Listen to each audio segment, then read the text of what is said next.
Hey, I'm Brad. And I'm Chris. And today we will be reviewing HomeFront. So let's start off with the story. It's pretty good. Pretty good story. Well, okay, so it starts off with... Doesn't really start off well. Okay, so it is a alternate future where a unified Korea has invaded and taken over the United States.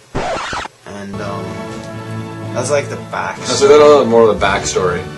The actual story of the game, you play as Robert Jacobs, and you're this ex-military pilot, and the Korean army they're like drafting ex-soldiers into their military, and they're like, okay, you're gonna come with us, Robert Jacobs, and then Good impression.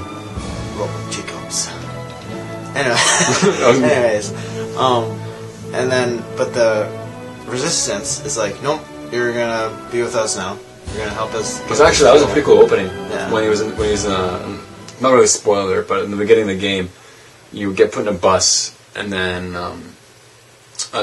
just some random guy is like, oh, we'll work together. How should we back?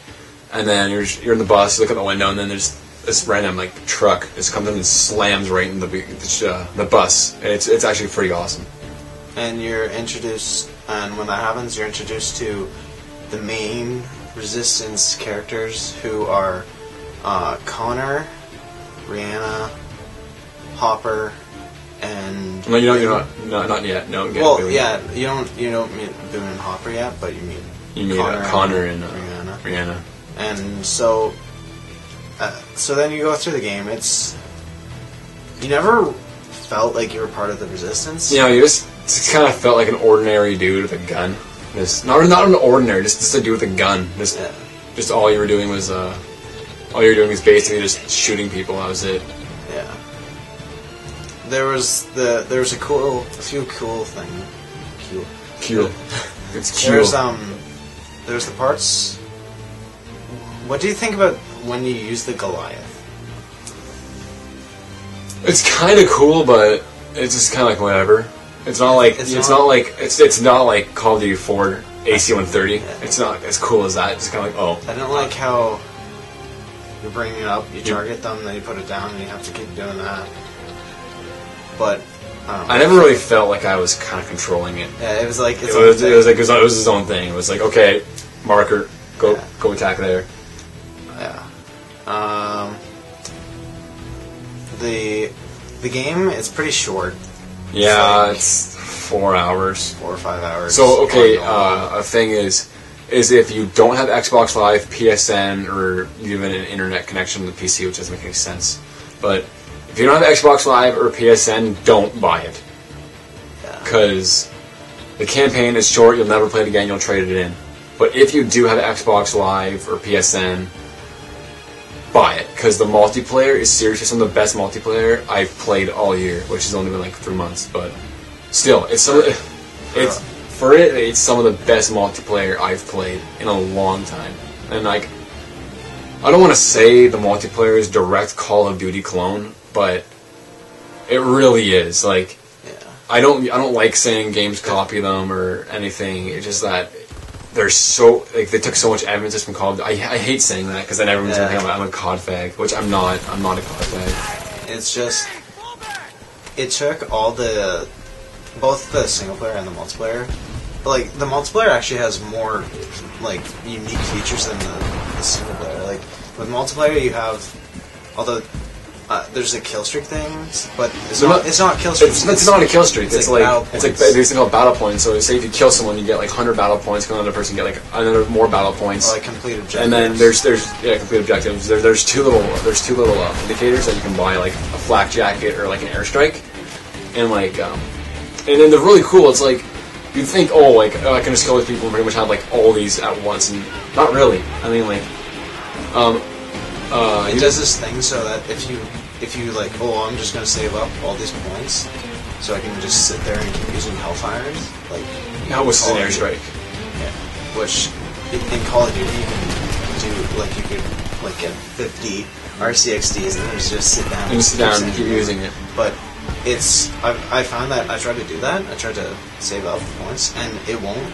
Like, it'll only let you use it once per life or something. Yeah, it's true. Yeah, but one of the things really cool about it, which I like, is the game it has 32-player multiplayer and only one game type called Ground War, which is basically kind of like territories. It's kind of like Halo's territories mixed with bad companies. I mean, not bad companies, battlefields, rush mode. Where like you capture objectives and then it advances to more objectives. It doesn't advance the map. Does it advance the map? I can't remember. And no, actually the whole map is open. The whole map is open. Just different objectives. It's kind of like Rush, but that brings us to another point. The maps. I love the maps. They're so fun.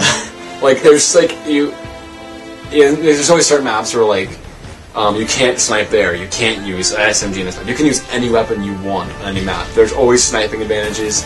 There's always places where you can camp with like a light machine gun, which don't because that's a faggot move. But like if you want to use a sniper on any map, you can. It's awesome. I love that. And I also love the thing is, even with Call of Duty and Battlefield maps, it's like Battlefield's better because personally I like flanking people. Yeah. And I was flanking a lot of people in this though. Yeah, but like Call of Duty, you can't flank. You can't flank. Not at all. Battlefield, you can do it a bit more.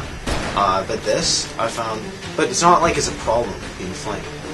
Like, it's not like it's easy to flank, but the option's there. Like, the map is so big that the options to how you want to engage targets, it's so diverse. Yeah. Yeah, you can like go on top of a cliff and snipe a guy, or you can go go run in, guns blazing, or you can take behind him and knife him.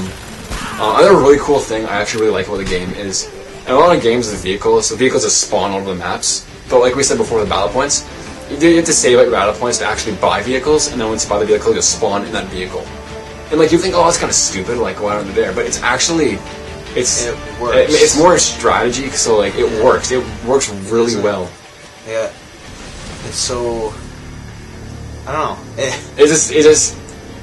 It feels good when you play. It works. It's not like there's no like vehicles that are overpowered because like it's like when someone gets a vehicle, everyone understands what to do. It's like Battlefield when someone's in a helicopter, like an Apache helicopter, and they're just fucking killing everyone. Like there's nothing, like no one can trace it unless they stand still. You can easily shoot them down, but not too easily. Not too easily. Not like friggin' Battlefield, Bad Company of Vietnam, Huey, you shoot it once with like a fucking one bullet and it goes down. Yeah. Like as gay as that. But like the vehicles, it works really well. And like you can like choose a vehicle you want, like a Humvee or like a attack helicopter, like a tank or like an APC. You kind of like the better the vehicle is, the more points it save up. So say that you want an Apache, you have to save up 2,800 battle points, which sounds like a lot, but it really isn't. It's just like, I don't know, like. And the points, like they don't disappear